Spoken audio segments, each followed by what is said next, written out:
actors to grace the silver screen as Christopher Plummer sadly passed away at the age of 91. The Canadian actor had a hugely successful career spanning 7 decades, but to many he will always be remembered for his iconic role in timeless classic The Sound of Music. Well, today we're reuniting some of the actors who played the Von Trapp children in the movie over 50 years ago, as they say. So long, farewell to Captain Von Trapp. Well, first we've got Marta, who was played by Debbie Turner when she was just 7 years old, and this was her then.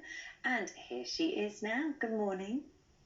Good morning. Lovely to see you. We all remember bookworm Brigitte, played by Angela Cartwright. This was her back then, when she was just 13 years old, and here she is now. Good morning to you. Good morning. Good morning. And lastly, we've got the eldest Von Trapp boy, Friedrich, who was played by Nicholas Hammond, who was 14 years old when the movie was made.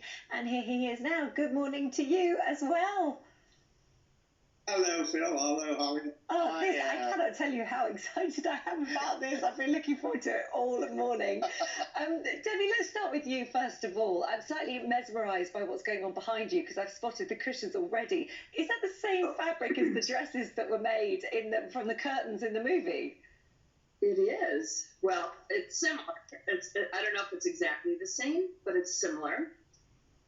And you use those as part of a business now? Masks. That is music. I want one of those. It's the best. Look at that. I want one of those. So, Debbie, what was life like for you after the movie? Did you carry on acting? What did you do? Not really. I didn't do a whole lot after that. So I think I just lived the life of a regular kid for the most part. Yeah. And Angela, Brigitte, we know that you're a photographer now, and that's where your life went. Let's talk about Christopher Plummer, because he famously has quite clearly said that he hated the film. He called it The Sound of Mucus, which is unfortunate. But nevertheless, what was he like to work with?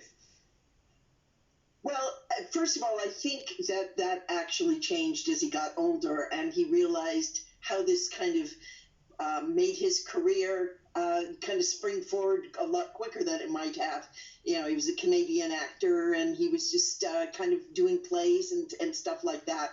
This really catapulted his career, and I think he kind of regretted saying that. But I think that actually he brought a real edge to the part, which was something that made it not as kind of sickly sweet. And I loved working with Chris. Very talented guy. Very sorry to lose him at 91, though. What a great long run. Huh? Yeah, absolutely. And Nicholas, the movie for you was just the start of things really to come, and you caught the acting bug there, and I imagine having somebody like him around and watching how he was as an actor was quite inspiring for you. Absolutely.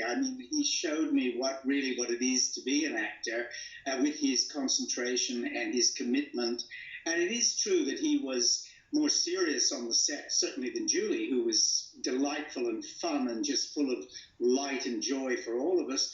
But Christopher, came there to work and to do a job, and also knew that for us children, we shouldn't be quite as comfortable around him as our father as we were meant to be around Maria.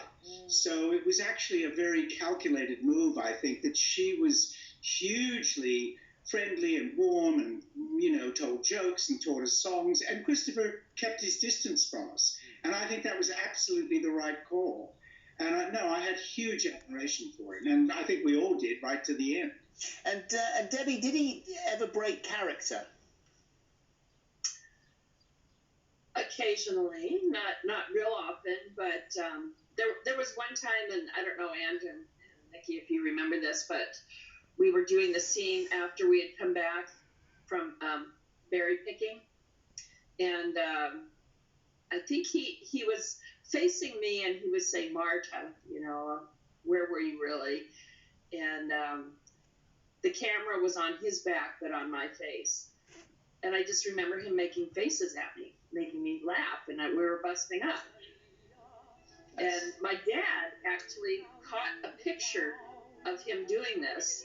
I don't know if you guys have ever seen this, but He had one of those original Polaroid cameras that was black and white, and he took a picture, and then he had to take some solution and put it over the picture.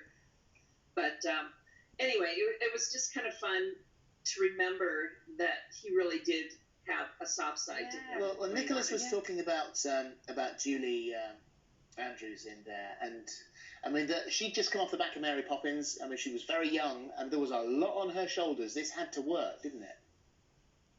It absolutely did, and Mary Poppins hadn't come out yet, so no one in America knew who she was. I had seen her in My Fair Lady in London, but no one on the crew knew who she was. Most of the people in LA didn't know who she was. And she was 27, and the studio was facing bankruptcy, and if this film had failed, there would be no more 20th Century Fox. And all that was on the shoulders of a 27-year-old girl. And really, when you think of what she did,